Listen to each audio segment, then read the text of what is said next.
Hey guys, Dash Gordon here. What you're about to see and experience is a mother and daughter that were victims of human trafficking in our own community. We're going to do this Dash Gordon style, so fasten your seatbelts and let's go.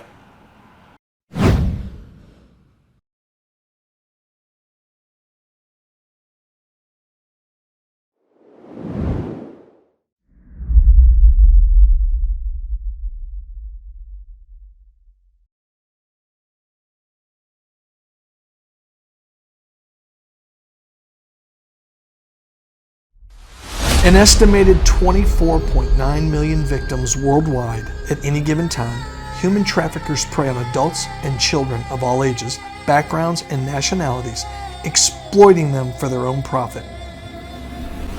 Any child under the age of 18 who has been recruited, enticed, harbored, transported, provided, obtained, advertised, maintained, patronized, or solicited to engage in a commercial sex act is a victim of human trafficking, regardless of whether or not force, fraud, or coercion is used. The use of children in the commercial sex trade is prohibited both under U.S. law and by legislation in most countries around the world. Human trafficking victims are often forced through sexual, physical, and/or psychological violence to perform work under slavery-like conditions.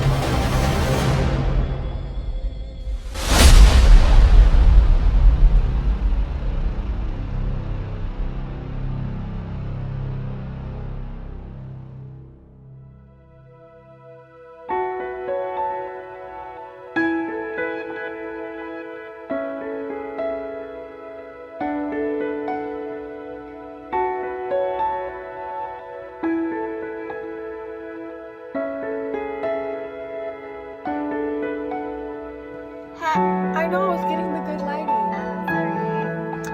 Dear Mady, happy birthday to you. Wait, come on. Come back on. I want to do another birthday wish.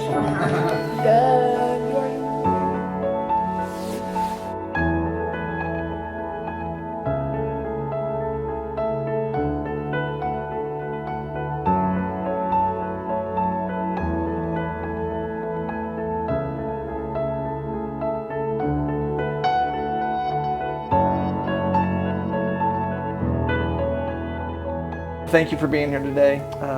When I heard your story, when you reached out to me, I'm starting to get choked up already. I know that your family was victimized and your daughter the most. And so I think what we really want to do is we just want to hear your story because we want to get it out there to the public because I just think there's a lot of people that are not that aware of what's really going on. I mean, just look at what we just saw that happened with the truck, with all of the people in the truck that were being trafficked to wherever they were going. But your story is so compelling because it's right in our backyard and you're from here. So I just wanted you to kind of lean into and let us know what has happened, what's going on, and just let us know about Mady. So Mady was born September 1st, 2004. She was my first baby girl and my only baby girl.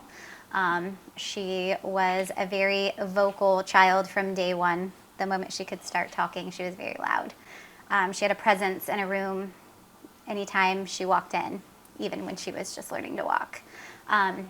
She loved being the center of attention.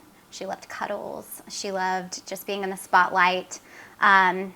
As she got a little bit older, she wasn't really an athletic person, like as in sports or whatever, but she was a cheerleader. She started at Upwards at the church. I was her coach. We used to make all these dance videos together. I mean, she just loved performing. And from there, she became a competitive cheerleader. Oh, that's awesome. Yeah, it was really neat to see her on stage and winning trophies and medals and all those things. She loved helping people. So anytime any of the girls were struggling with their routines or things like that, she always wanted to spend extra time with them to help them get better and get stronger. So it's a beautiful thing to see her heart just from day one,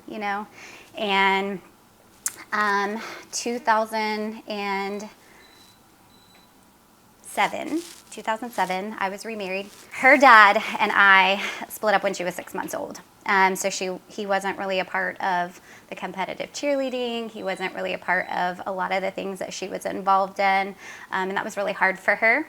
I was remarried in 2007, and she loved her stepdad. She was the center of his eye, like he was involved as much as he could be, and she just really, really bonded with him in a big way. We were married almost 8 years, and we were divorced for many different reasons. And we moved here in 2014, and she took that very hard. She took that really hard. And we spent a lot of time together, but she wasn't in cheer as much. She wasn't really, just as involved as much. She just was really sad. And in junior high, 7th grade, she met a girl and started, skipping class. Her grades weren't doing as well. She loved school before. Her grades were ABs. Like, she was really involved and loved school. Her grades started failing. They, would hide in the bathroom. And shortly after that, we found out she was smoking marijuana. Oh, wow. Okay. And that all started in 7th grade. With that, she was in and out of juvie. With those programs, they always have classes and goals for these kids to hit, and Mady would excel in every single one of them. She would go and do these classes and get her certificates, and but she couldn't do her curfew. She had to be home at 9. This girl would tell her, "Oh, you don't have to do that. You can come to my house." This person, League City Police know that family. I would say first name basis, and they knew. And the fact that there was no support in bringing her home or trying to, help stop the things that were happening in that home with not only my kid. I mean, it was like all the kids knew that they could go there for whatever.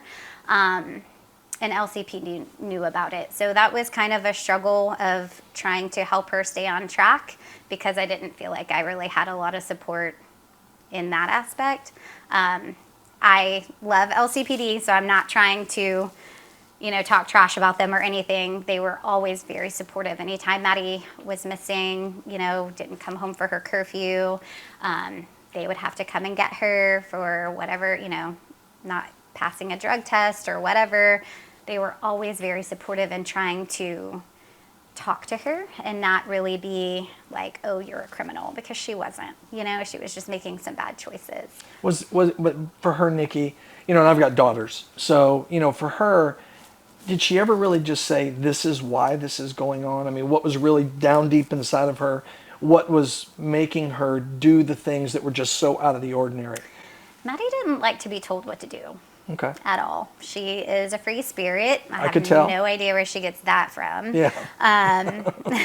She just kind of wanted to do her own thing. And when we first moved here in 2014, we moved off of El Camino in NASA in a little apartment out there.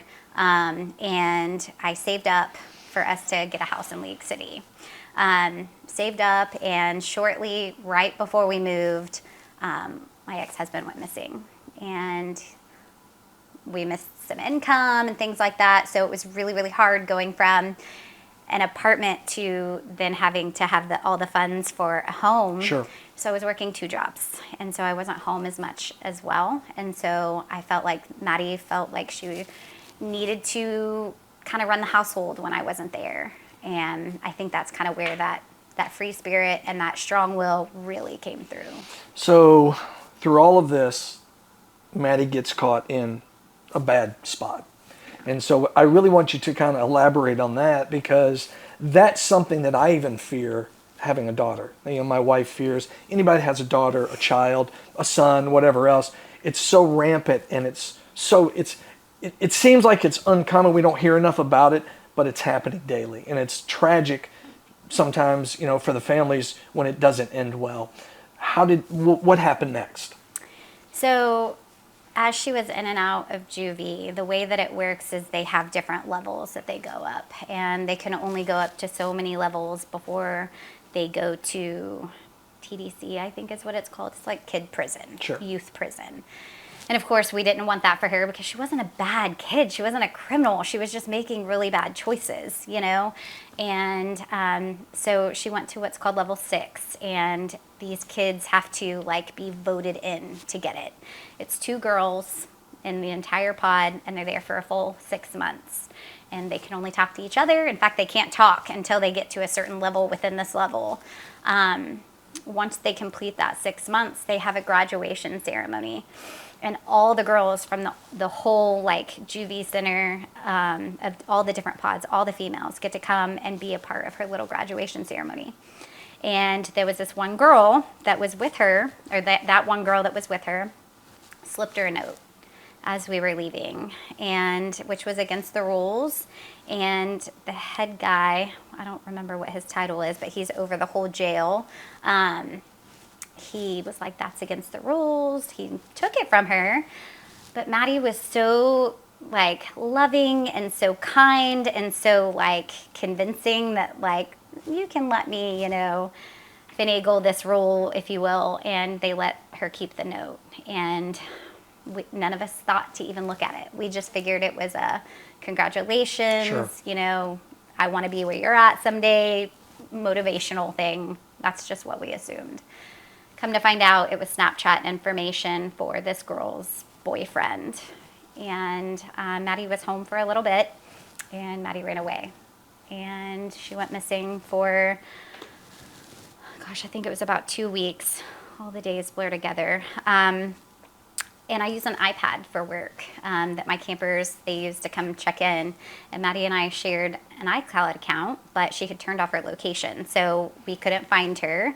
But then all of a sudden, her text messages started coming through on my iPad. So I immediately went to LCPD and was like, look, I don't recognize this. None of these are not coming through on my phone, so it has to be from her. I literally had to watch those text messages because it didn't specifically say a buy, a sell, or anything like that. It was just, hey, baby, what are you doing tonight? You know, I mean, stuff that you're, at the time she was 13 years old, Right. should not be getting. Then just one day her location popped up. So of course I went right back to LCPD where she was in Webster.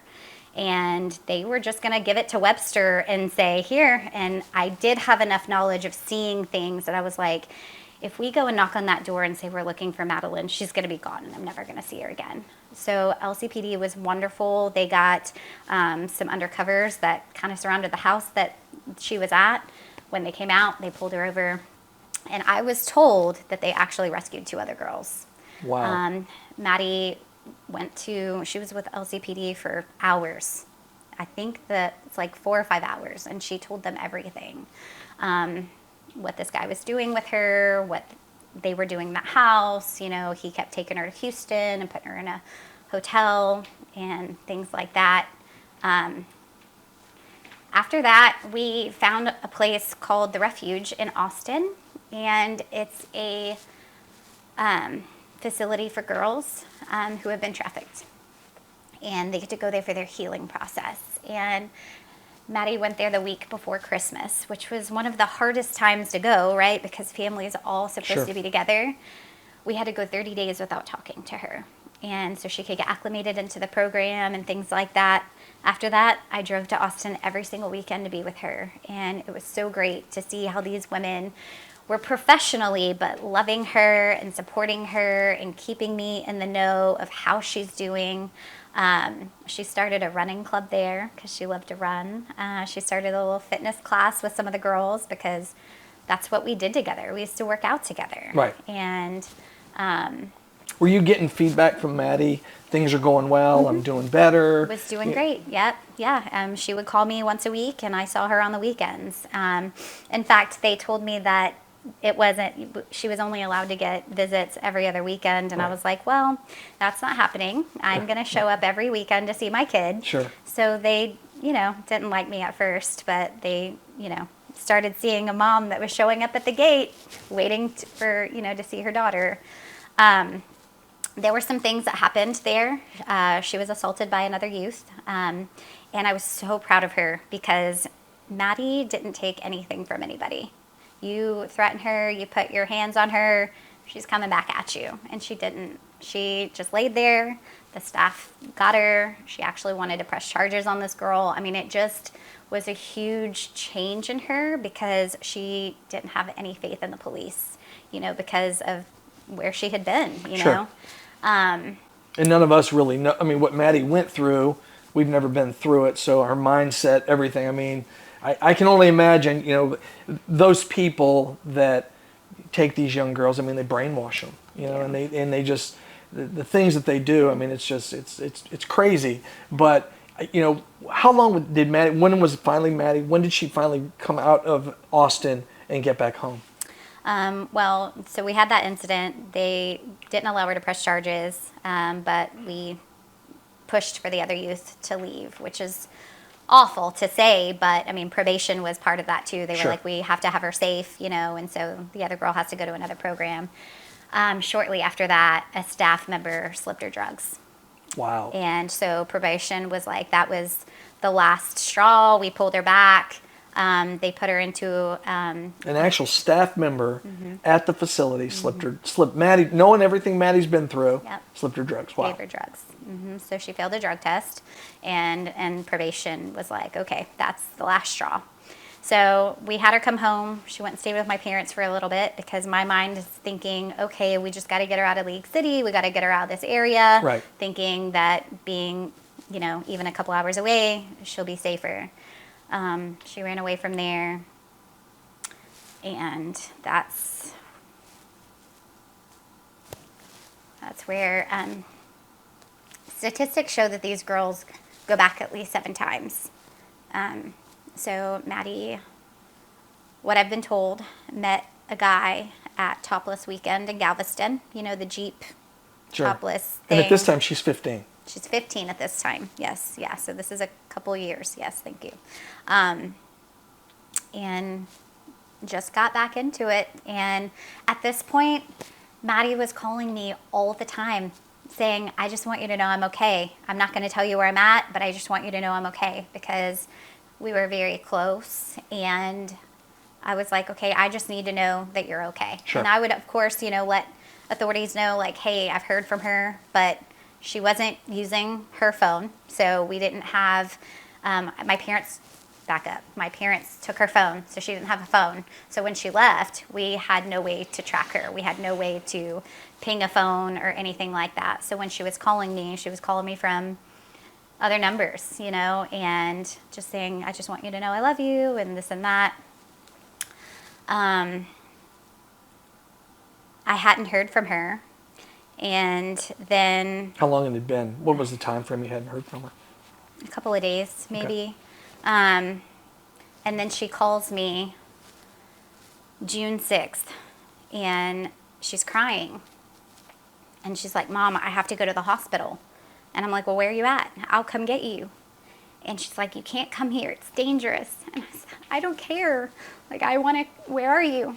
And she's like, Mom, I'm in a lot of pain, and I need to go to the hospital. And I said, okay, well, can you get to a hospital? And she said, yes. And I said, okay, you get there and you call me, and I'm on my way. And so I call my mom, and I'm like, she's called me. So we were just waiting to get an address to be en route. The address of this hospital is still written on my mirror in my bathroom. I can't erase it. So she gets to a hospital. They call me for consent to treat. And I'm like, absolutely. Got the address. Me and my mom are en route. And she calls me back and she says, okay, Mom, I'm here. This is where I'm at. And the nurse gets on the phone and she says, okay, well, we need $750 to treat her. And I said, okay, for what? And they were like, oh, well, because of HIPAA, They wouldn't tell you anything. they wouldn't tell me anything. And I said, but you can take consent to treat. And so kind of my mind of everything she had been through, being trafficked once already, not knowing where she was, I was trying to figure out if this was like real. Not that Mady was lying, but maybe she was being manipulated into saying stuff like this. So I was like, I'm en route. We'll, just have her hang tight. And she calls me back and she says, I just want you to know I'm leaving here. They're being mean to me. I'm leaving. And they let her leave. Wow. They let her leave. They let a 15-year-old walk out of that hospital and they let her leave. And so I didn't hear from her the rest of the day. This was like in the morning, like 11-ish, so it wasn't like mid-morning. I didn't hear from her. She had me blocked on her social media.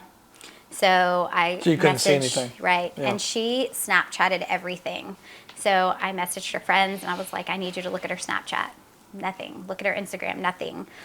And so I was just like, okay, y'all just keep watching it. Like, I felt so helpless. I didn't know what to do. You know, of course we had reported her missing. The hospital was no help. They just let her walk out. Like, nobody knew where she went. The police department wasn't doing anything to try to find Mady. I mean, she's only 15 years old. Right. Right. So, I just was waiting. It was such a helpless feeling. And the whole time she's in the Houston area. Galleria area at this Okay. point. And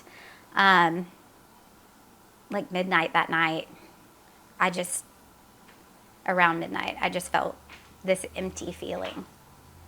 And I couldn't go to sleep. And I couldn't breathe. And I was freaking out. And my husband was like, you know, she's going to call. She's going to call. And it was in the midst of COVID. So my job was 100% virtual. So I was teaching virtual classes in my garage. And I heard this knock on the garage. And I was like, oh my God, it's her.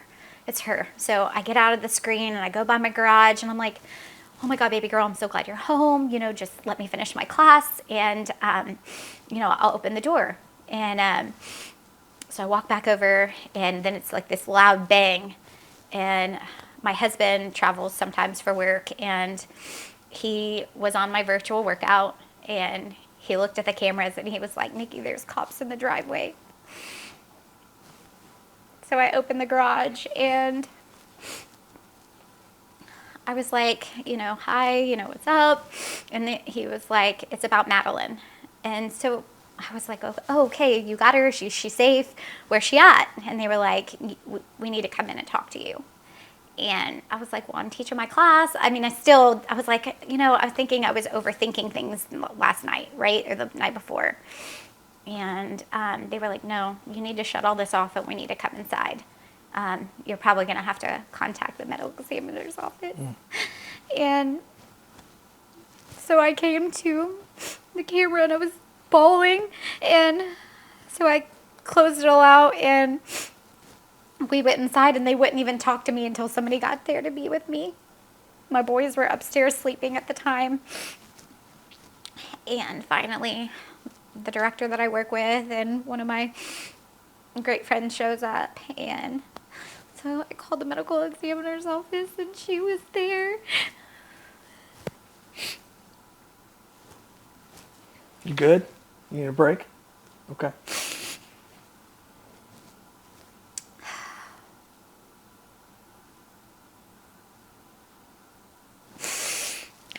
So,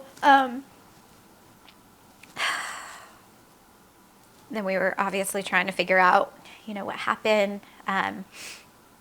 We went through all of the planning her funeral, doing her funeral, all those things. This was in June. I didn't hear from HPD once until December. Wow, that much time passed. And the way that I got a hold of them was because I had made connections through Unbound Houston. And they pulled strings to get this officer to talk to me. And he told me that the case was closed and he would do me a favor and look into it. So how did they close the case? I mean, so all of this, nobody really knows what happened to Mady, and they just tell you the case is closed. They told me that they ruled a suicide and closed the case. Wow. But regardless of what it was, they didn't even contact me. Sure. So this officer made it seem like he was going to look into it for me and he would get back to me because that's all I knew. Like, he didn't tell me anything else. I just know that she was found in a hotel and that's what they ruled it as. So I talked to him again in January which is Human Trafficking Awareness Month. And I hadn't heard from him, so I had to call him myself. And he told me that he was too busy working human trafficking cases because it was Human Trafficking Awareness Month, and that he would get to me whenever he had time. Wow. And I think that's the first time that I adopted the F word into my vocabulary, because I said, then work one, because everything points to, from what the pieces that I had gotten, everything pointed to that's what it was. So you really haven't had any closure because you really don't know what's happened. But what I do notice is you started a movement called Mady's Movement. I did. And it's got a strong following. I mean, you've built up your push and drive, so we know where Mady got it from. Your push and drive put this together, and Mady's Movement. Explain it. What are you really trying to? I know you're trying to make the community aware and people aware. Is it a situation where other people that have gone through the same situation, they're able to get therapy from you? You guys are able to talk together.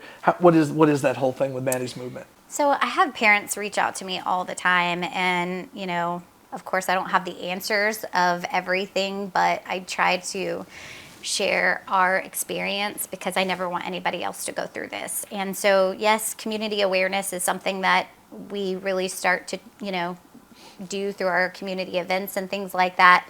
But, I went to my first anti-trafficking event back in November of that year of 2020.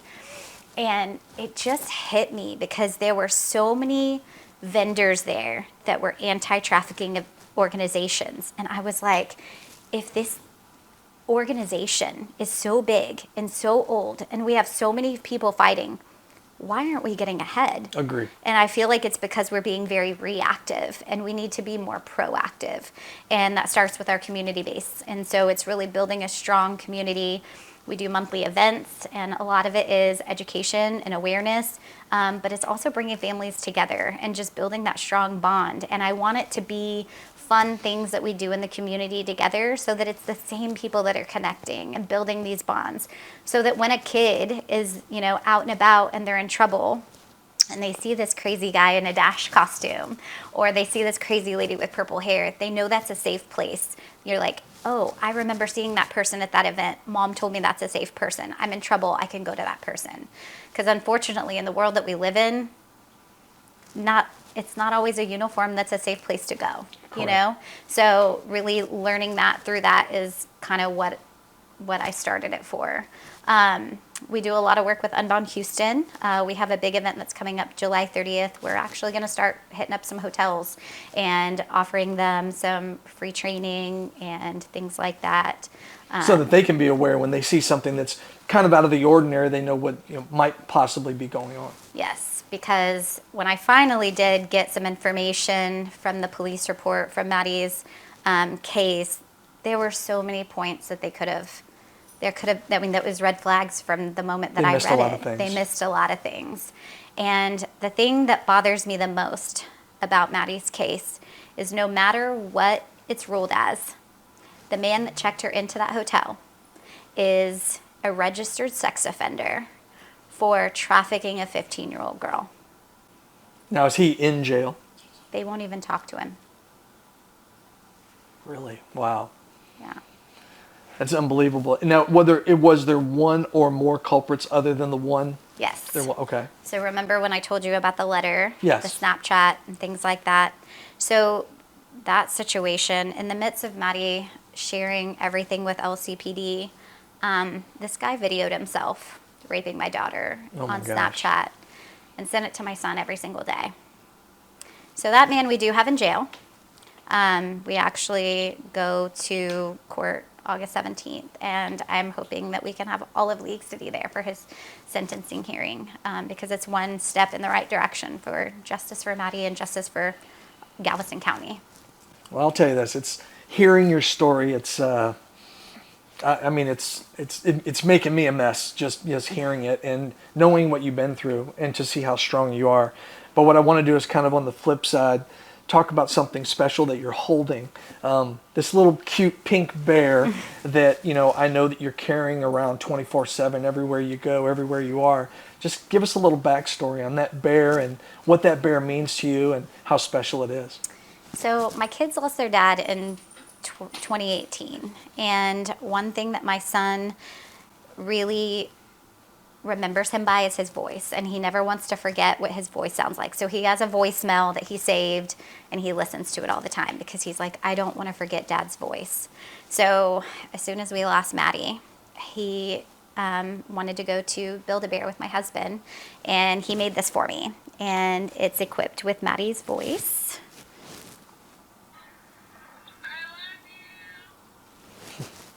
So that anytime I'm missing her, which is all the time. Sure. I can hear her voice, and I never forget what her voice sounds like.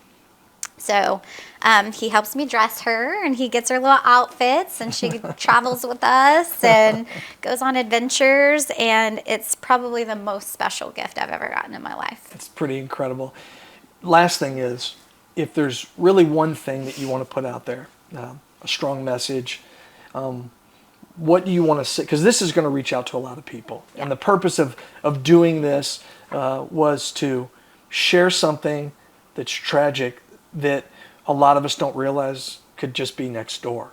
And you're from my community. And I think that's kind of hit me hard. You know, you see stuff on the news, it's far away. You know, and then all of a sudden I hear people say, what, here in my own city? Yeah. Wow. And that's why I thought it was so important, because there's just a lot of people that just seem numb to it, that don't even really know what's going on. So if there's really a message that you want to relay, or something that you want to say on camera that you want to put out there, what would you like to say? Parents need to pay really close attention to the changes in their children.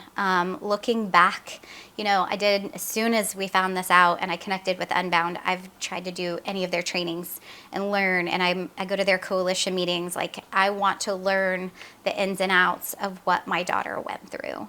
And some of the signs that were early on that I look back on, and I missed every one of them. It was, you know, the dropping of the grades, skipping class, doing the drugs, but more importantly, it was new clothes, new shoes, you know, devices that were showing up in her room. And when I asked her about them, she was like, oh, that's, you know, so-and-so's, I'm borrowing that. I didn't think much of it because I was a young girl that borrowed my friends' clothes too. And I felt like I should have pried a little bit more on stuff like that. Right. So just really paying attention to those things. Obviously, if your kids are borrowing their friends' clothes, it's not a human trafficking, you know, it's not a telltale sign. But if there's some changes, some drastic changes in their behavior like that, really dig deep to find out what's going on. Because Mady talked to me about everything. Right. And honestly, anytime she did anything she wasn't supposed to, she came to me and told me. And I'm like, dude, now I have to give you a consequence. So she told me things, you know, and because she was so strong-willed, I never, ever, ever thought she would allow somebody to manipulate her like she did. So I think that just really having these hard conversations, you know, and accepting gifts from people, you know, really questioning, why do you want to do this? Sure. Why do you want to take me to these places? Why are you saying, you know, my parents are bad for this and that? Because alienation is a big thing. Right. They will alienate you from your family, and that's when things get bad. Well, it's a sad story. And I'm glad that a lot of people are going to see this interview with you. You're a strong woman, and for you to go through what you went through, the things that have happened through everything, for you to be able to push through after losing someone so special as Mady, is amazing in its own right, Nikki. And I thank you so much for allowing me to interview you and help you get this story out. And what we're going to do is try to do everything that we can to get you some sort of closure. Anything that we can do, we're going to help. So we're going to be there. Thank you so much. Thank you. I really appreciate it. Thank you.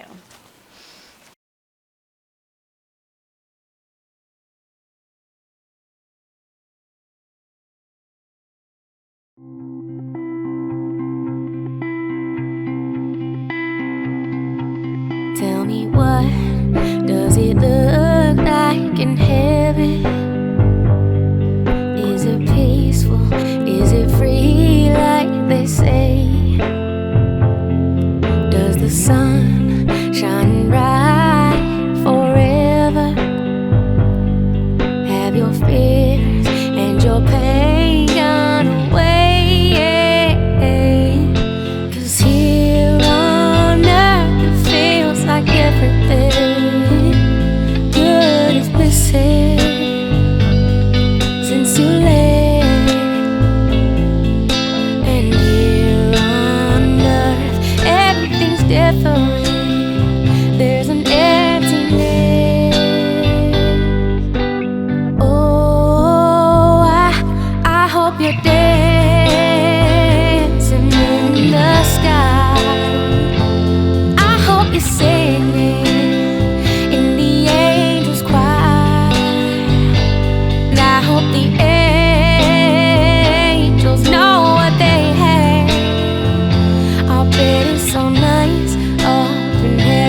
since you arrived.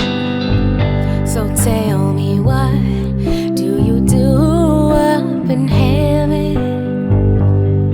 All your days filled with love and light. Is there music? Is there art and invention? Tell me, are you happy? Are you more alive?